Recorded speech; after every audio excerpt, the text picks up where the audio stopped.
Hello again, I am here today on a sort of semi-unboxing video.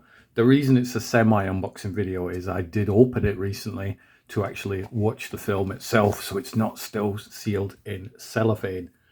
But what I'm going to talk you through today is the new Blu-ray. It was released on the 6th of October 2025 by StudioCanal.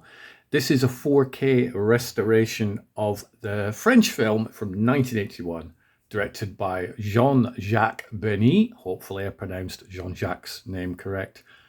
Jean-Jacques would then go on to direct films such as Betty Blue, which is a film I'm not sure if I've seen. I think I've seen it, but then often I get it mixed up with another French film called The Big Blue. That is the Luc Besson film. But I'm not here to talk about Luc Besson. I'm not here to talk about Big Blue. I am here to talk about Diva, which is the second film this month that I've watched from this Vintage World Cinema range that StudioCanal have got going. And so far, I've seen two. I've loved two. So you are doing well, StudioCanal and Vintage World Cinema. What we have here is the 4K Blu-ray. It does come in a lovely cardboard slipcase. And one of the things that I noticed straight off the bat was just the quality feel of the actual slipcover. Now, generally, I'm not a huge slipcover fan. I will hold my hand up and say that I have a lot of DVDs downstairs that did come with slipcovers, but I haven't kept the slipcovers. Because when you've got so many Blu-rays and so many DVDs on a shelf, even the skinniest slipcover will allow you at some point to fit an extra Blu-ray, to fit an extra DVD on that shelf. I am familiar with slipcovers, but with these StudioCanal Vintage World Cinema ones, both of them, the other one being Port of Shadows, you can just feels like I've got a slipcover fetish, doesn't it? But you can just feel the quality of the material that they've used to make that. It feels sort of very, very smooth, very glossy. I'm not going to spend half an hour just talking about how amazing the slipcover is, though. We will get into the Blu-ray and if the film itself is, in fact, any good. Spoiler, it is. I did actually do an unboxing video just over a week ago, and I'd edited it and it was done and it was ready for upload. But then this film just wouldn't get out of my mind. It sat with me, and so I thought, you know what, I'm going to watch it again. And I watched Diva for the second time. And then the day before yesterday, I watched it for the third time. So I'm definitely getting my money's worth out of this Blu-ray. It's just one of those films, and I will get into that in a few minutes about why I think this film is just magical, and why I'm really enjoying expanding my film knowledge. As I've said in some of my website articles, I'm not hugely familiar with a lot of French cinema. However, I am getting there. I am starting to expand it, and other people are helping me expand that knowledge of movies. I love movies, but obviously if you were to line up all the movies I've seen, most of them are Hollywood. So I do enjoy expanding it, and French cinema has given me some wonderful gifts this year. So thank you to French cinema and French filmmakers. So, right, now that I've sidetracked off the road, let's get back on the road again. Now, this is actually out in Blu-ray and also 4K Ultra HD. So anybody who wants the film but doesn't have a 4K player or a 4K television, you can actually pick this up on regular Blu-ray. Do we say regular Blu-ray? I'm going to say regular Blu-ray. So you can pick it up. But what I have here is the 4K restoration of this film. What we do get is, it's a very, I don't want to use the word basic, but because basic sounds like it's negative, but it's not.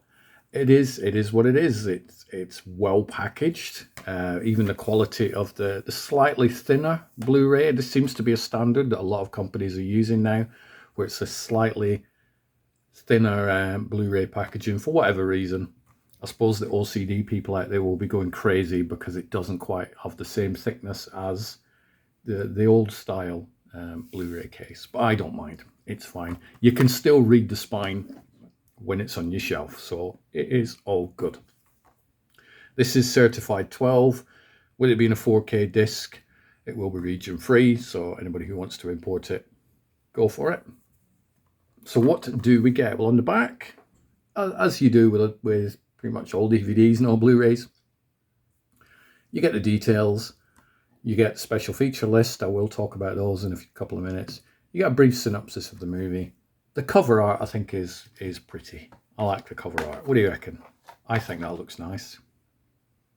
There we go. And inside, it is standard black case, standard disc, clips out easy enough. So there's nothing fancy about the packaging itself. There's no booklet needed.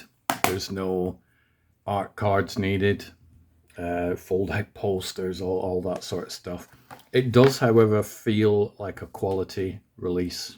I'm going to start going back onto the slipcover fetish in a minute, so I will be careful. Go away, slipcover. It does feel like a quality release. The film itself is also a quality movie. Now, I'd mentioned a couple of minutes ago that I'm not too familiar with French cinema. I'm becoming more familiar with it, but I've still got a long way to go. So if anybody does have any recommendations for any other French films that you think I should watch, do drop it in the comments section where you see this video. I will get the technical details out of the way first. It looks glorious in 4K. There are a couple of very, very short scenes where you can see slight grain in it, but I don't care. This film was made in 1981. I was 10 years old when this film was made. So what? The sound is incredible, and the sound is really, really important for this film because the diva in question, there you go, you can see her on the cover there, played by, unfortunately, the late Wilhelmenia Fernandez. She passed away in 2024. So we are introduced to her character. She is an opera singer. Wow, what a voice. So there is quite a few scenes of operatic music, and music is a very, very big character in this film. And so you do want a film like this to have a really, really good sound mix. And it certainly does have a good sound mix. The picture quality is great. You're not going to get a level of 4K-ness on this film that you would, say, for example, a Fast and the Furious movie or a Mission Impossible movie or one of these like $300 million Hollywood epics.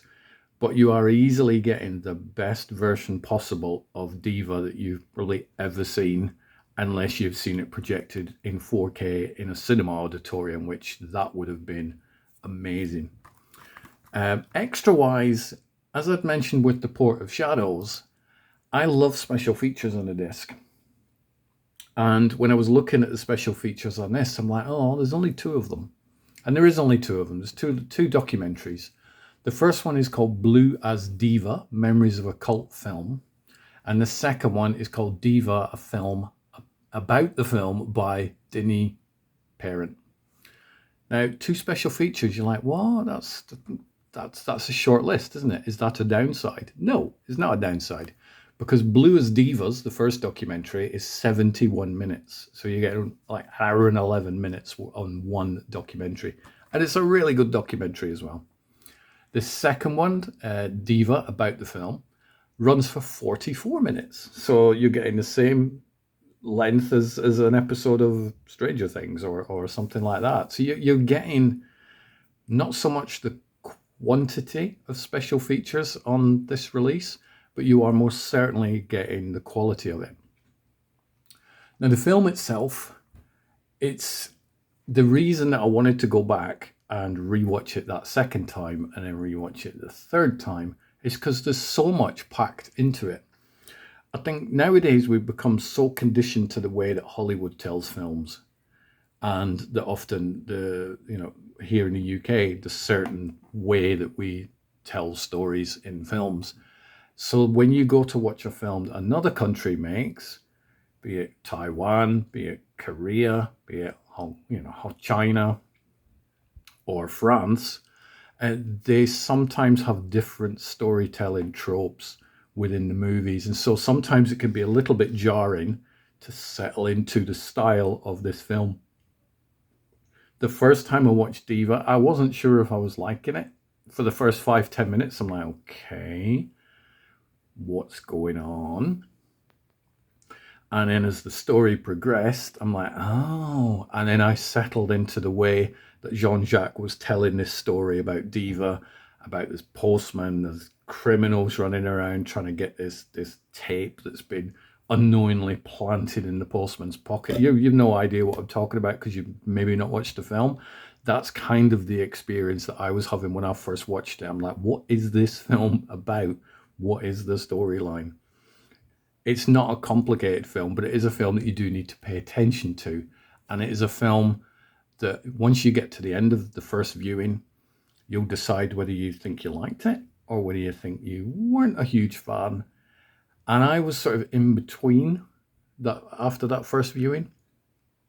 And I knew I was going to do a video on this. I'm like, what am I going to say in this video? How am I going to word it? How am I going to sort of pitch this film to you? And so I left it a few days and I'm like, okay, I think I've got it now. But then I thought that I need to go back and rewatch this film because the characters will not get out of my head. And so I rewatched the film again and I saw a lot more in the background and I understood it a lot more. I was more familiar with the way that Jean-Jacques was telling this film. And so I appreciated it more. And the same thing happened after my second viewing. Left it a few days, was due to do the video last week, did the video last week, was more or less ready to upload. And I'm like, there's still more to this film, I think, than there was on my first two viewings. And so I went back and watched it again. I would never have thought that I would watch a French subtitled movie about an opera singer that was made in 1981 3 times in the same month. It's the only film I've watched multiple times this month, and it probably will be the only film I watch multiple times this month. It doesn't fit into Shocktober though, unfortunately, so don't tell anybody I watched this in October. It's a really mesmerizing film. Is a really good word to use. It looks gorgeous, the cinematography. I did a bit of research and I'm like, who shot this film? And obviously I know who the director is, but who did the cinematography? The cinematography was done by a guy called Philippe Rousselot. I've probably pronounced Philippe's name wrong. Or Rousselot is probably closer, but probably still wrong.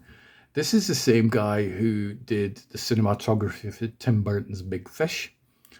He did the cinematography for some of the Fantastic Beasts movies. And he did the cinematography for one of my favorite films, Interview with a Vampire, the Neil Jordan movie. So Philippe certainly knows his way around a shot. He knows how to help build a world by using a camera. And that is a real big character in Diva. So what is the plot? I mean, to summarize the plot is tricky because there is so much going on. You've got little instances where the main character, who is a postman, Jules, he steals a dress or a nightgown, and so you've got that going on. Oh, is this the plot of the film? And then you've got gangsters running around trying to get somebody, and they get somebody, and then somebody else plants his evidence in somebody's pocket. So you're like, oh, is this what the film's about? And then all these characters start colliding and sort of being on each other's trail. And it's just this wonderful, weird mix of wonderful characters. And I noticed that with Port of Shadows, also another French movie that I watched.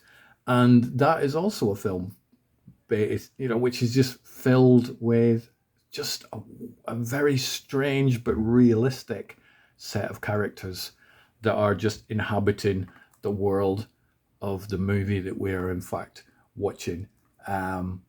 Is there a downside to Diva? I don't know. If there is, I couldn't find it. I think in some ways no, there isn't. There isn't a downside. Is it a little dated? Well, it was made in 1981 and in some ways looks like it was made in 1981, so I don't know if that's a downside. I'm not even sure that would count as the film looking dated. I think it just counts as you can tell when it was filmed and it's not pretending it was filmed at any other time. I think the casting's great. Actually, I have remembered a downside. There is, but there's also an upside to it. So Diva is not about to get a bashing. On this disc, there are two versions. Now, the film is the same, so it's the same running time, but there is an English language version, a dubbed version, and the French language one. Now, I will always check out the subtitled original language one because that is the way the film was meant to be seen, and you should always check out a film the way it was meant to be seen. But because I knew there was an English dub version on this, between my second and third viewing, I decided to check out the dubbed version. Don't. It's not great. It's not a great dubbing. I mean, it works. It functions. You can tell what the characters are saying, but it's very reminiscent of the Hong Kong dubbed films that I'm sure many of you of a certain age will remember, where the voice doesn't seem to fit the person who's saying the words. So I would, if you're able to, 100% go for the original language with the English subtitles. But maybe some of you prefer the dubbed ones. It's fine. It is all a personal choice. My personal choice is to go for the French language with the English subtitles. So, do I recommend Diva? Definitely. Did review in this video give me some problems? Well, little bit, not necessarily problems, but I had done a previous video and then I decided to junk that and then redo it today. I don't know if I've given you any extra information on this video than I would have done on the second one, but I have a bigger appreciation for this film than I did from the second viewing to the third viewing. So if you are sort of looking to expand your cinematic knowledge, and you are a little bit bored with sequels, prequels, remakes, IP sort of films, and you want to treat yourself to something that is just different, but also jump back into cinema history, then you could do a lot worse than checking out Diva. It's kind of made me want to check out some of the other films that Jean-Jacques has done, and also some of the other films that StudioCanal are going to be putting out in this vintage series. I really enjoyed Port of Shadows. I very much enjoyed Diva. I am probably going to recheck out Betty Blue at some point. Let's say it's a film that I thought I'd seen at one point, but turns out I probably haven't. At this point in time, I'm not sure if I've seen the film or not, but I have seen Diva 3 times, so all is good. Is this a film you've seen? If so, what are your thoughts? Do let me know. Are there any other French films that I should be checking out? Drop your comments, let me know. I am open all ears for your recommendations. So Diva is out now on 4K Ultra and also regular Blu-ray. Huge thanks to StudioCanal for releasing this, and thank you to Olivia too for arranging my viewing of is it the best French film I've seen this year? I don't know. Port of Shadows and this one are neck and neck. So if there is a better French film out there that can beat these two, do let me know.